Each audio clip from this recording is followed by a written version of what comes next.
Oh, let me say this. God is never late. Have you heard my story on that? One day I had an argument with God years ago, and I said, but you are, because you have been in my life. He said, no. And yeah, no. Okay. Evidently, I need to learn something. And he said, I'm late in your perspective of the earth. I'm right on time in what I'm doing.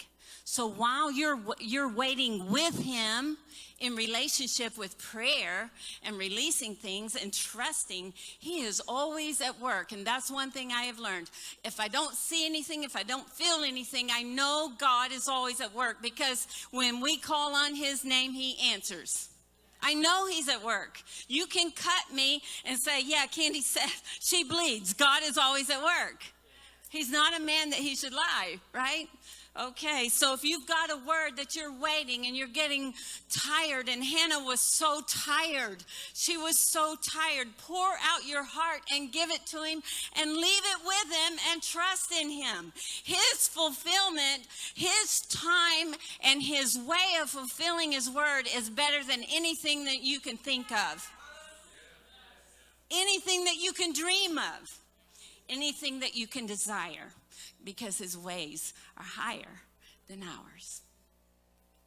So, number 3, when you're waiting with God, be zealous, be passionate, be fiery, burn in growth and maturity.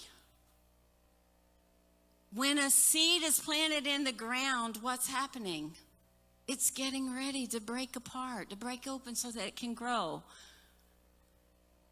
When a baby is in the womb, what's happening? He or she, they're growing, they're developing, they're becoming the person they're going to be, that we're going to meet in real life outside the womb. Growth and maturity. So see, waiting is never sitting around. Now, your season may be healing, and there's a lot of sitting in that, but you're doing things internally or physically. Maybe you have a sickness and you need to be healed. Whatever it is not something that requires nothing of us. In fact, growth and maturity require everything that we have. And the whole purpose of the Bible is to show us the story of God from beginning until the end.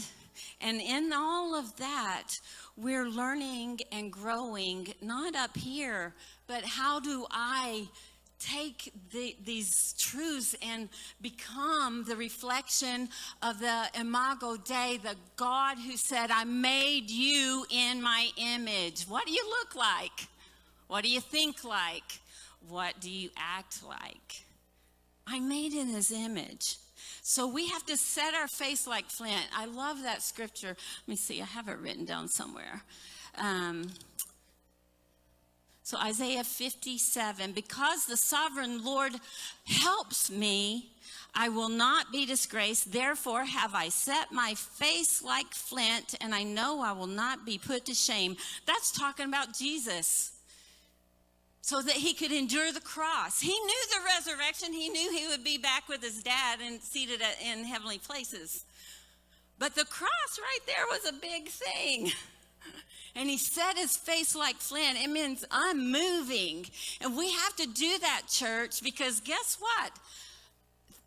The wind is blowing Christians back and forth all kinds of places. And it's really unstable.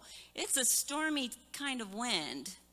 It's uprooting oaks of righteousness. And you can't really tell who's really a Christian or not anymore, you know.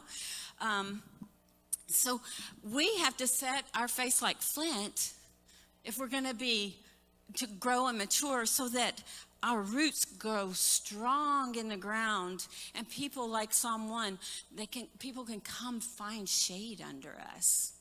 We have to allow the stormy seasons and the disappointing seasons to do a greater work. And guess what? In Hebrews, I think it's Hebrews 12, he talks about the great cloud of witnesses. Why does he tell us about that? In 11, he tells all these things that happen to people, blah, blah, blah, blah, blah.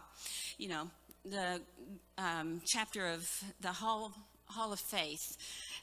This happened, this happened, this happened. Some of them didn't see God. They didn't see the prophecies come true in their lifetime. Some of them were tortured and martyred.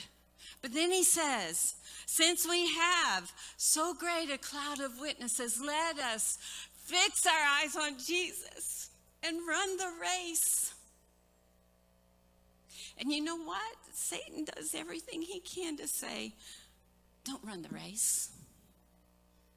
Be tired. I've been weary. Have you been weary?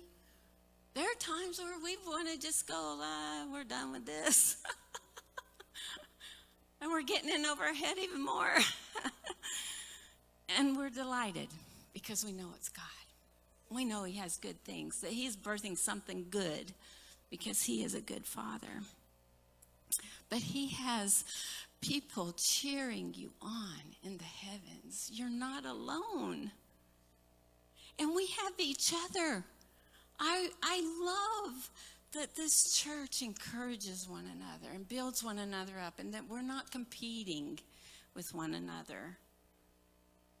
That's a true family of love.